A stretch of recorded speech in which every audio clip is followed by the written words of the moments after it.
74ರಿಂದ 15 ವರ್ಷಗಳ ಕಾಲ ಆ ಜಾಗವನ್ನು ಯಾರಿಗೂ ಕೂಡ ಮಾರಾಟ ಮಾಡುವಂತಿರಲಿಲ್ಲ.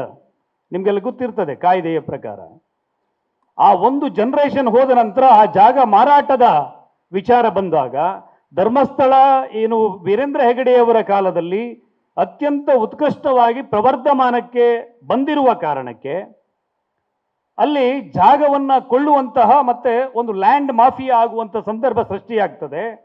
ಹೊರಗಿನವರು ಬಂದು ಅಲ್ಲಿನ ಜಾಗವನ್ನು ಖರೀದಿ ಮಾಡುವಂಥ ಪ್ರಕ್ರಿಯೆಗಳು, ಅಲ್ಲಿ ಒಂದು ಚರ್ಚನ್ನು ನಿರ್ಮಾಣ ಮಾಡಬೇಕು, ಅಲ್ಲಿ ಒಂದು ಮಸೀದಿಯನ್ನು ನಿರ್ಮಾಣ ಮಾಡಬೇಕು, ಅಥವಾ ಬೇರೆ ಬೇರೆ ಒಂದು ವ್ಯಾವಹಾರಿಕವಾದಂಥ ಉದ್ದೇಶಕ್ಕೆ ಬಂದಾಗ ಏನು ಸೆಕೆಂಡ್ ಜನರೇಷನ್ ಅವರು ಜಾಗವನ್ನು ಮಾರಾಟ ಮಾಡುವ ಸಂದರ್ಭದಲ್ಲಿ ನೀವು ಜಾಗ ಬೇರೆಯವರಿಗೆ ಮಾರಾಟ ಮಾಡೋದಕ್ಕಿಂತ ಇದು ಹಿಂದೆ ಧರ್ಮಸ್ಥಳದ್ದೇ ಜಾಗ, ಧರ್ಮಸ್ಥಳಕ್ಕೆ ಕೊಡಿ ಅಂಥೇಳಿ ಹಾಗೆ ಜಾಗವನ್ನು ಅವರು ತಗೊಂಡಾಗ ಅದು ಪರ್ಚೇಸ್ ಲ್ಯಾಂಡ್ ಆಗ್ತದೆ.